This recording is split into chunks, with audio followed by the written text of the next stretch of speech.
संत समागमे एखादी परी व्हावे त्यांच्याद्वारे श्वाने येते.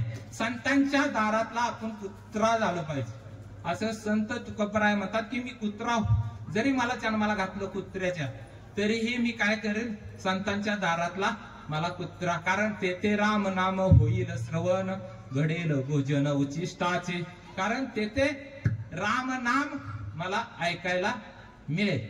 मग आता संत समागमामध्ये एकनाथ महाराजांचे एक गावबा म्हणून आहे. गावबा ते म्हणजे परिस्थिती हालाक्याची होती. गावबा लहान असताना परिस्थिती हालाक्याची होती आणि पुरणपोळीचा स्वयंपाक आईने केला होता. परिस्थिती हालाक्याची असल्यामुळे पुरणपोळीचा स्वयंपाक मागून पुरण आणलं होतं आणि पुरणपोळीचा स्वयंपाक केला आणि सुंदर असा स्वयंपाक झाला. मुलाला आवडला. आईला माहित होतं हे मुलगा दुसऱ्या दिवशी आपल्याला काय करेल, पुरणपोळी मागेल, म्हणून तिनं पुरणाचं थोडं ठेवलं होतं आणि दुसऱ्या दिवशी त्या मुलानं हट्ट केला आणि हट्ट केल्यानंतर पुरणपोळीचा पुन्हा स्वयंपाक दिला आणि परत तिसऱ्या दिवशी हट्ट केला. परिस्थिती हालाकीची होती. आता दुसऱ्याकडून मागून आणलं होतं पुरण, तर आता प्रत्येक वेळी कसं मागायचं म्हणून अस्वस्थ आणि पोरगा हट्ट करत बसलं की मला तिसऱ्या दिवशी सुद्धा मला पुरणाचीच पोळी पाहिजे, मी पुरणाच्या पोळीशिवाय मी काहीच खाऊ शकत नाही. मग ते हट्ट केलं, खाणं पिणं सोडलं. आईला गरीब परिस्थितीमुळे पहिलंच सणासुदीला आपण मागून आणलं, आता परत मागायचं म्हणलं कसं. मग तीच शेजारची बिचारी आली, काय झालं, नर्वस दिसते. ती म्हणले असं 2 दिवस तुझंच पुरण आणलेलं, ते पुरणाची पोळी केली, पण आता तिसऱ्या दिवशी सुद्धा हा हट्ट करतोय. मग ते त्या शेजारीने सल्ला दिला की नाथ महाराज आहेत, तिथं दररोज सकाळ आणि संध्याकाळ काय होती, पुरणपोळी होती. तिथं पुरणपोळी सकाळ संध्याकाळ आणि दररोज खायला मिळत आणि तिथं त्या संताकडे गेल्या नाही म्हणत नाहीत. मग आईनं आपल्या मुलाला घेतलं आणि नाथ महाराजांच्या तिथं गेल्यानंतर नाथ महाराजांना म्हटले, आई म्हटले की मला मुलाला इथं तुमच्या इथं ठेवायचंय. नाथ महाराज म्हणले ठीक आहे. मग काही आमच्यामध्ये इथं सकाळचा उठलं की काकडा, हरिपाठ, प्रवचन किंवा भजन, नित्यपाठ हे सर्वत्र चालतंय. मग ते ऐकल्यानंतर गावबानं ते ऐकलं. ते म्हणला मी नुसतं पोळ्या खाणार आहे, पोळ्या खायच्या हेतून मला थांबवणार असलं तर थांबव, भजन कीर्तन हरिपाठ काकडा असलं काय जमणार नाही म्हणून सांग. आता आईला लाज वाटली, कसं म्हणावं की नुसता पोळ्या खायच्या हेतून त्याला ठेवायचे. मग एकही शब्द न काढता मग नाथ महाराजांनी पाहिलं ही निघून चाललेत. नाथ महाराज म्हटले काय काय काय विचार आहे.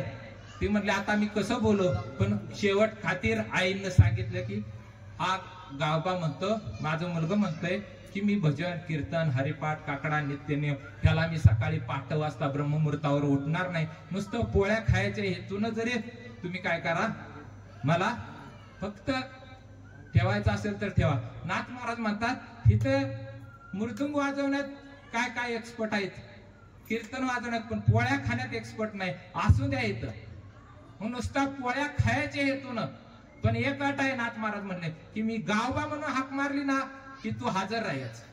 मग नित्यपाठ सकाळी ब्रह्ममुहूर्तावर उठलं की हरिपाठ काकडा प्रवचन झाल्यानंतर ज्यावेळी प्रसाद घ्यायची वेळ यायची त्यावेळी नाथ महाराज म्हणायचं गावबा, गावबा टच करून तयार व्हायचा. कुठायच पोळ्या, लगेच पोळ्या खायला सुरुवात करायचं. संध्याकाळचं पण टाइम हरिपाठ काकडा संध्याकाळचं 8:30 वाजला की गावबा, गावबा म्हणले गावबा हजर, परत पोळ्या खायला गावबा.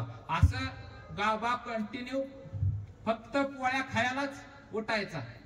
पण नाथ महाराजांचा शब्द गावबा म्हटलं की लगेच कान तीक्ष्ण असायचं, चट करून उठून. कारण सांगताना नाथ महाराजांनी सांगितलं होतं मी हाक दिल्यानंतर तू जर हजर राहिला नाही तर तुला पोळ्या मिळणार नाहीत.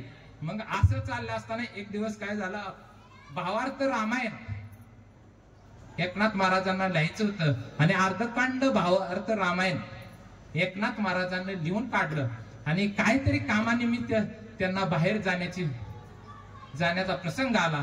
पण बाकीची जी सहकारी होती ती म्हणले की तुम्हाला पूर्ण भावार्थ रामायण लिहावं लागेल, कारण अर्ध सोडून तुम्हाला जाता येणार नाही, त्यासाठी आपण माणूस तयार आहे.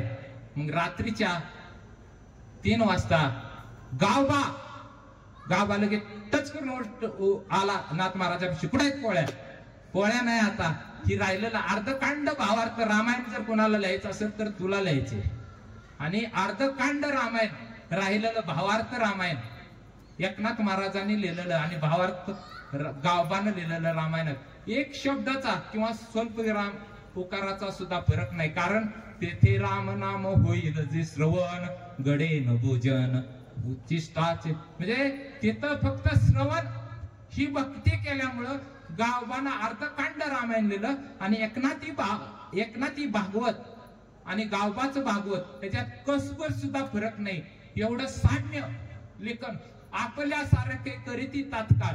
फक्त संत महात्मेच फक्त आपल्यासारखं बनवतात. इतर गेला संसारात तर आपल्यासारखं बनवतील असं नाही. कारण आपल्याला गणपती बाप्पा या 10 दिवसच्या ह्याच्यातून आपल्याला भक्ती शिकायची. कारण आपण परमार्थाकडे वळलं पाहिजे. का वळलं पाहिजे परमार्थाकडे? कारण आपल्याला इंद्रिय दिले हात पाय कान डोळे मुख बोलावया वचन. जेने जोडशील तू नारायण. पण नारायण जोडला कशासाठी? त्याने नासी जीवपण म्हणजे जीवनाची दशा. आता मला सांगा, संसारात आम्हा तुम्हाला सुख आहे का? प्रत्येकाला आहे का सुख? आता आपण गाव सोडून पैसा कमा. पहिली परिस्थिती पाहिली, माणसाकडे नोकऱ्या जास्त नव्हत्या. परिस्थिती एखादा कुठेतरी नोकरीला मुंबईला असायचा, पण माणसाकडे जिव्हाळा प्रेम वात्सल्य भरपूर होतं. कारण घरातून जर बाहेर जायचा, घरातून बाहेर निघाला तरी 4-5 कुटुंबातील लोक स्टँड पर्यंत सोडवा यायचे. आता तसं राहिलं नाही. घरातलं सुद्धा मोबाईल मध्ये व्यस्त असतं. बाय म्हणाय सुद्धा वेळ नाही. कारण माणुसकी शून्य झाली. कारण प्रत्येकाला डोळा आहे. पशुलाही डोळा आहे, मनुष्यालाही डोळा आहे, प्राण्यांना सुद्धा डोळा आहे, किंवा मोराच्या पिसाऱ्यावर सुद्धा डोळा आहे. पण फार कमी लोकांना माणसं दिसतात. मग आम्हाला काय दिसतं? पैसा आणि स्वार्थ. आपण हे कार्यक्रम कशासाठी करतो? युनिटी आपली तयारी झाली पाहिजे. छत्रपती शिवाजी महाराजांनी 16व्या वर्षी संघटना स्थापन केली आणि ती गोरगरिबाच्या कल्याणासाठी किंवा अत्याचार अन्याय होणाऱ्या विरुद्ध आवाज उठवला.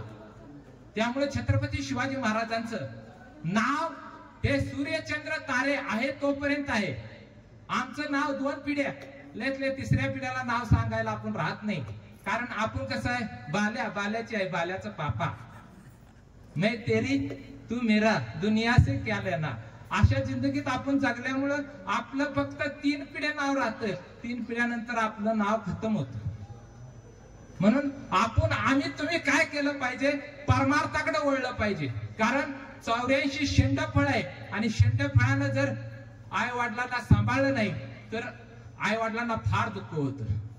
तसं बाकीच्या योनीमध्ये वाघानं जर मनुष्याला मारला तर पाप लागत नाही, पण माणसानं वाघाला मारलं तर पाप लागतं. पण कायदा काय म्हणतो? संरक्षणासाठी ते पाप लागत नाही. कारण मनुष्याला बुद्धी आहे. बुद्धीच्या जोरावर मनुष्य सर्वश्रेष्ठ आहे. आणि प्रवचन कीर्तनातून काय करायचे की मी पण तुझं हे मी पण घालवायचे. मला सांगा, आता राजेश महाराज आज मी प्रवचनला बनवलं, त्याची व्हॅल्यू किती आहे? मला सांगा. जग किती आहे? आपण जर हाताने दाखवलं तर हे हात आता बाजू पूर्ण बाहेर असतो. एवढं जग आहे. किती जग आहे? एवढं जग आहे. जर या जगामध्ये भारताचा देश, भारत देश हा किती असेल? आणि भारत देशात मध्ये एम्पायर सोसायटी किती असेल? आणि सोसायटी दिसेल का? सगळं जग हे जर पाहिलं तर कॅमेरे खाली कैद आहे. तर दुर्दैव आहे की 2 नंबर वाली गाव पोलिसांना सापडत नाही. कारण अख्खं जग हे कॅमेरे खाली आहे. वाईट व्यभिचारानं वागण्याचं भय लोकांना नाही. माणसानं घाबरलं पाहिजे. कशासाठी? व्यभिचारानं वागणं, अनैतिकनं वागणं, वाईटानं वागणं. आणि गणपती बाप्पाच्या आपण समोर चांगलं वागण्यासाठी आलो.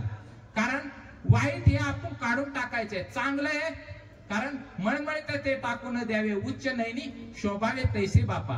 आपण चांगले विचार आत्मसात करून पुन्हा पुन्हा आपण उन्मितीनं आणि भगवंताचं नामचिंतन करून आपण जगायला आलोय. आपण वाम मार्गाने जर जगत राहिलो तर आपल्याला दुःखी कष्ट, कारण अनेकांना रोगे भोगे जोडून या दिले, अनेकांना रोग भोग जोडून दिलेत, आणि अनेकांना रोग भोग जोडून दिले असेल तर वाईट कर्मानं अनेक रोग वाढत जातात, आणि जर चांगलं सत्कर्म केलं तर रोग कमी होत जातात.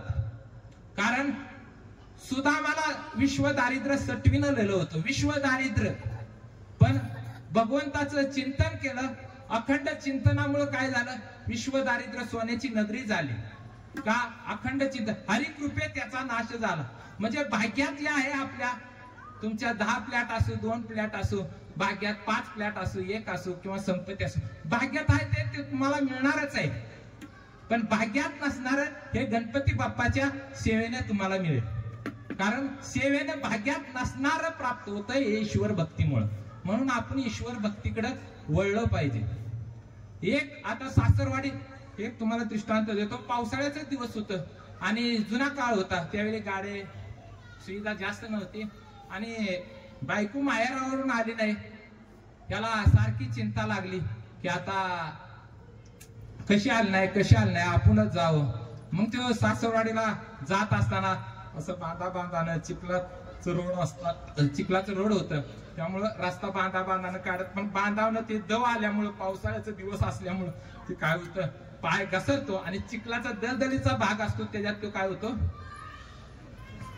पडतो आणि कमरेपर्यंत जातो. आणि तो हात पाय सूटबूट चांगलं घातलेलं असतं तर हात पाय हलवतो, हात पाय हलवण्याचा प्रयत्न करतो, ते कमरेपर्यंत काय होतं, कमरेपर्यंत अडकतो. सकाळची पहाटेची वेळ असती, 5-6 वाजता लोक शेती पाहण्यासाठी आलेले असते.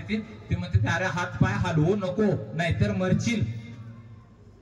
मग तो हात पाय थांब, स्थिर राहा, आम्ही दोरखंड आणतो, तुला बाहेर काढतो. कसा बसा त्याला दोर देऊन बाहेर काढला. आणि परत मग पुढच्या तिथं सकाळचे बघा आड असायचं, विहीर असायचं, आड धुण्याचे महिला मंडळ असायचे, आणि तिथे एका आजीकडे गेला आणि आजीला म्हणला बादली द्या, असं मी सासरवाडीला चाललं आणि असं चिखलात.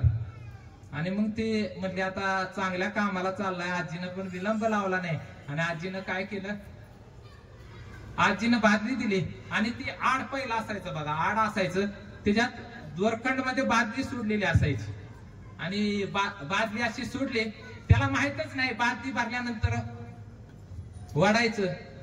मग ते पाहतो, असा आत पाहतो, डोकावतो, तसं चिखलाचा पाय कुठं असल्यामुळे, चिखलाचा पाय असल्यामुळे ते घसरतो आणि आडा धापपूर्ण पडतो.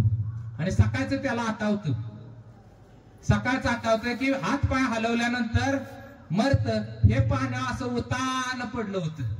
आजी म्हणली 15-20 मिनिटं झाले, अर्धा तास झालं, ही माणूस पण गेले आणि बादली पण गेली, बघावं तर वर्ण पाहते तर हा उताना पाण्यावर पडलाय.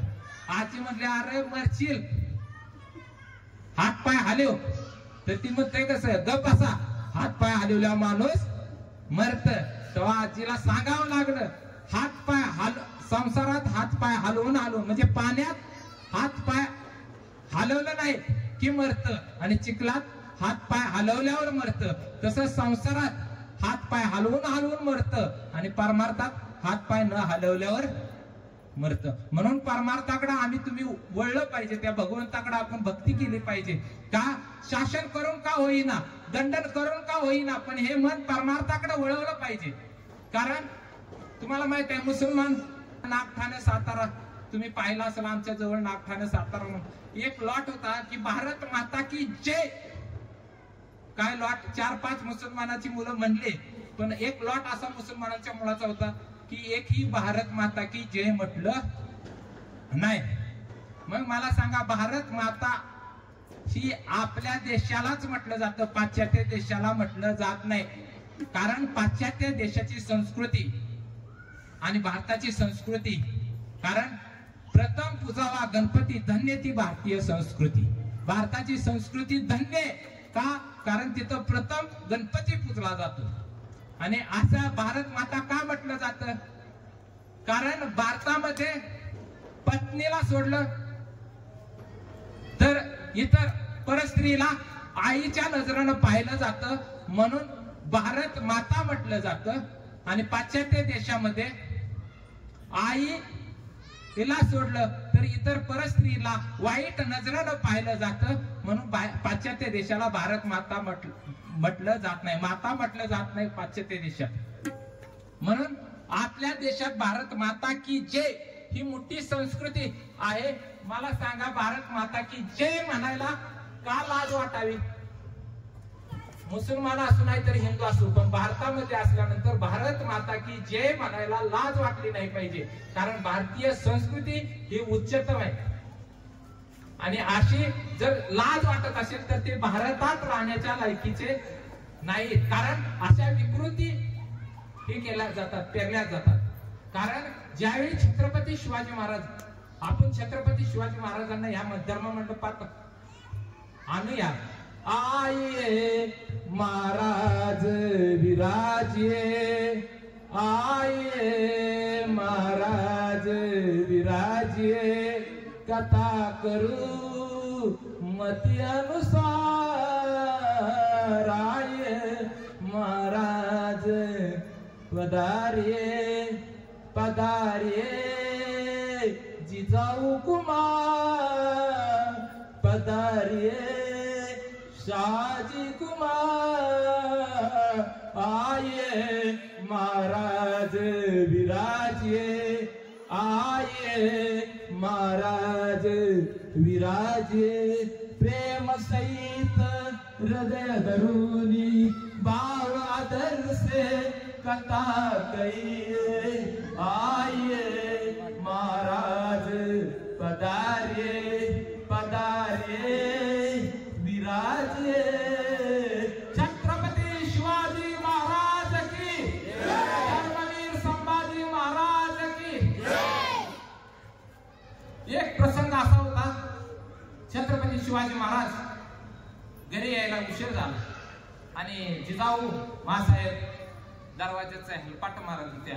12-1 वाजल्या आणि 1:30च्या सुमारात छत्रपती शिवाजी महाराज आले आणि जिजाऊनं विचारलं, ना शोभा कुठं होता? शोभा म्हणला, नाच गाणं पाहायला गेलतो, खाट करून कानाखान्या. छत्रपती शिवाजी महाराज घडलं ते अशा लंग्या सुंग्या आईकडून नाही.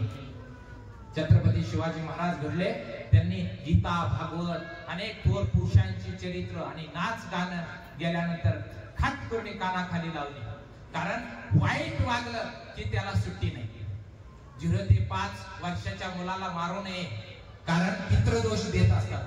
0 ते 5 या वयाच्या मुलांना, पण 5 ते 12, 14 पर्यंत मुलांना ठोकून काढा. चुकत असले की ठोका, कारण एकदा हाताबाहेर केलं तर परत आता येणार नाही. त्यामुळे ठोकत जा, चुकले की ठोकत राहा. 5 ते 14 आणि 14च्या पुढे पोरांना मारू नका, कारण ते डाव धरते.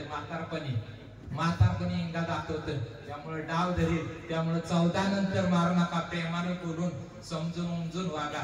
वात्सल्य, प्रेम, जिव्हाळा आपल्याला काय करायचंय? भगवंताविषयी निर्माण झाला पाहिजे आणि भगवंताविषयी एक नातं निर्माण झालं पाहिजे आपलं. जसं आपलं त्या कुटुंबाचं राजगड, तोरणा, सुंदरी यांचं कुटुंबाचं एक नातं निर्माण झालं, तसं वात्सल्य, प्रेम, जिव्हाळा हे एक नातं निर्माण झालं पाहिजे. त्या उत्सवाच्या निमित्तानं का होईना, पण एक आपलं